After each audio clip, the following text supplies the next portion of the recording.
Assalamualaikum warahmatullahi wabarakatuh. Saya Bilkis Nazwa Isnaini dari Prodi Perbankan Syariah ingin menjelaskan apa yang sudah dipresentasikan daripada teman-teman saya, termasuk saya juga. Jadi saya akan menjelaskan tentang fikih muamalah kontemporer. Jadi mari kita mulai. Bank syariah ini kan memiliki banyak akad-akad yang sangat penting dan harus diingat ya. Harus diingat akad-akad ini yang menentukan syariahnya transaksi tersebut yang akan dilakukan terhadap di antara nasabah dan bank itu. Jadi kita perlu mengingat ya sebagai mahasiswa dan sebagai mahasiswa perbankan syariah.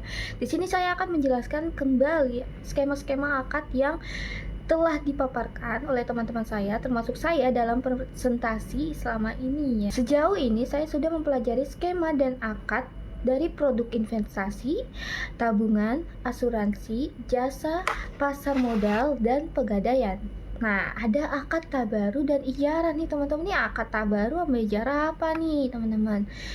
Nah, tabaru ini adalah akad tolong-menolong ya teman-teman. Nah, kalau tijaro ini adalah akad komersial yang berorientasi pada keuntungan ya.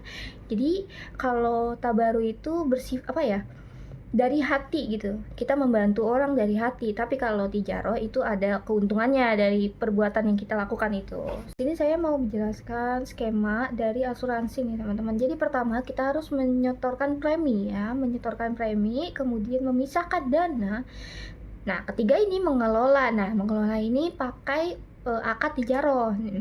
Nah, terus yang keempat kita pakai klaim, pakai akad tabaru itu yang tolong. Nah, kemudian yang 5 surplus underwriting. Jadi sisa dananya ini dibagiin ke yang memproses. Nah, di sini ada juga akad lainnya nih teman-teman nih, seperti akad wadiah, mudoroba, ada murobahah juga, ada musyarakah, ada ijaro, ada qard, ada wakalah, ada hawala, ada kafalah, dan rahen nih. Ini apa sih bedanya nih semuanya teman-teman nih ya?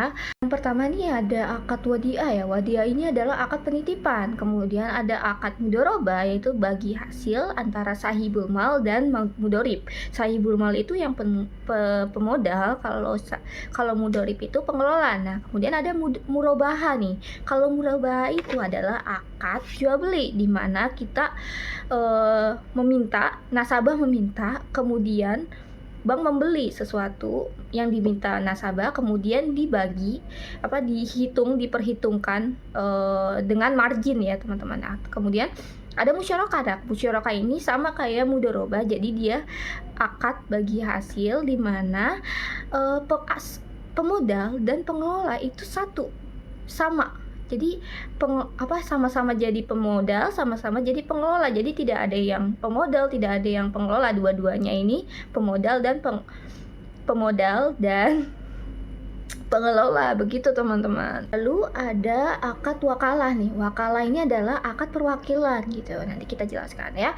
Terus kemudian ada akad hawalah, yaitu pengalian utang, kemudian ada kafalah, yaitu penjamin, dan ada rahen, yaitu gadai teman-teman. Oke, nanti selanjutnya saya akan menjelaskan skema-skemanya ya teman-teman ya. Saya akan menjelaskan bagaimana sih skema-skemanya nih.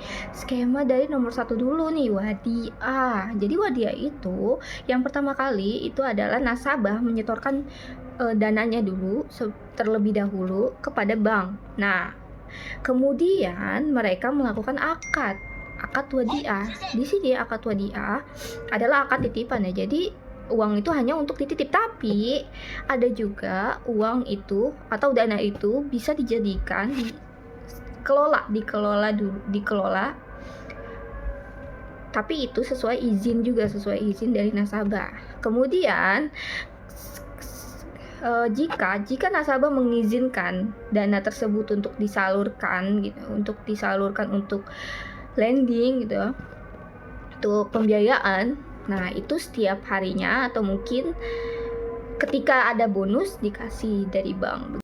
Kedua, itu ada akad mudoroba, di mana yang pertama itu si nasabah menyetorkan dana, kemudian akad antara nasabah dan bank, dan pembagian nisbah antara nasabah dan bank, kemudian bank harus memberikan nasabah tersebut setiap bulannya itu bagi hasil sesuai nisbahnya itu. Yang ketiga ada murabahah. Nah, murabahah kan tadi kan jual beli ya teman-teman. Jadi awalnya itu nasabah meminta dulu nih. Seperti contoh, saya minta ke bank syariah untuk belikan HP misal gitu kan.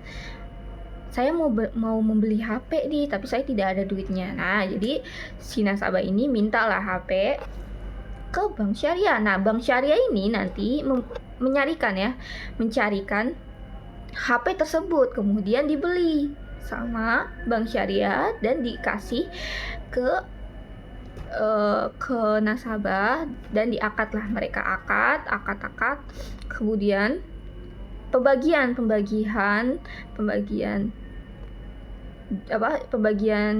harga jual belinya dan beserta marginnya ya teman-teman, beserta marginnya gitu.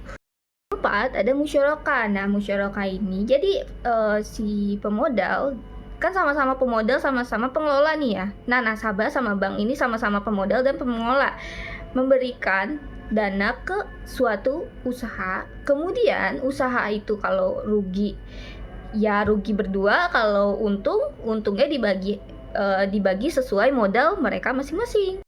Yang kelima ada akad ijaroh. Nah, tadi kan akad ijaroh itu adalah akad sewa menyewa ya teman-teman ya. Jadi yang pertama itu nasabah datang ke bank syariah nih, ingin menyewa sesuatu, mengajukan persewaan ya.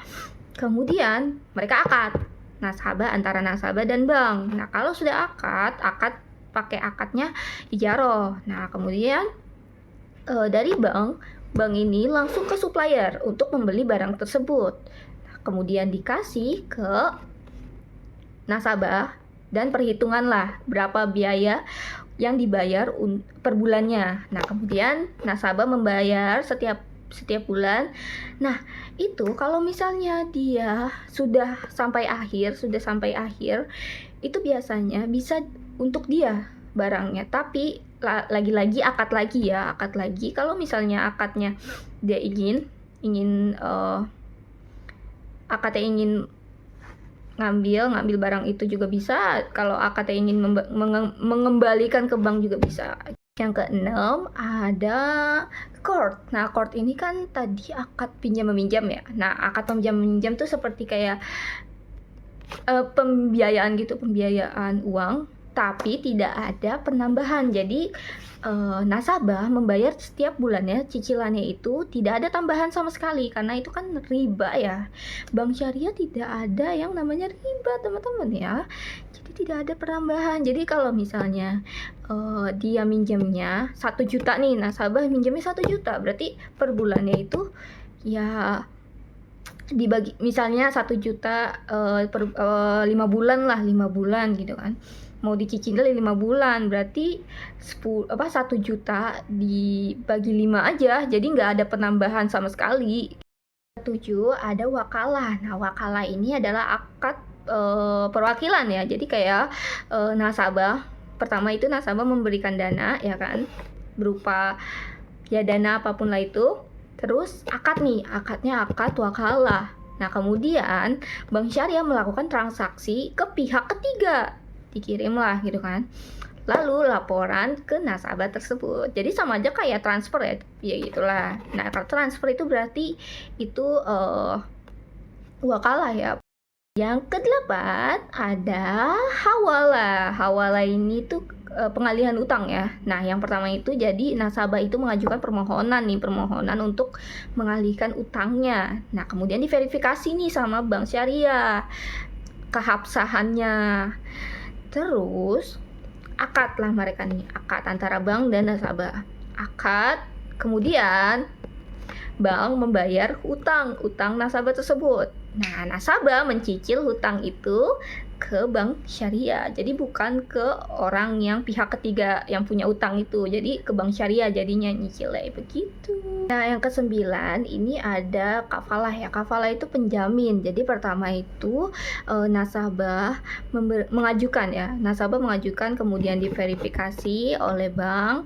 Kemudian akad antara bank dan nasabah, kemudian bank memberikan garansi dan nasabah itu menyelesaikan proyeknya sesuai ya, harus komitmen ya, karena ada garansinya nih, harus komitmen. Lalu ada rahen. Nah, rahen ini akad gadai tadi kan ya. Jadi nasabah itu yang pertama itu nasabah memberikan barangnya, ya ini contoh ya emas gitu kan.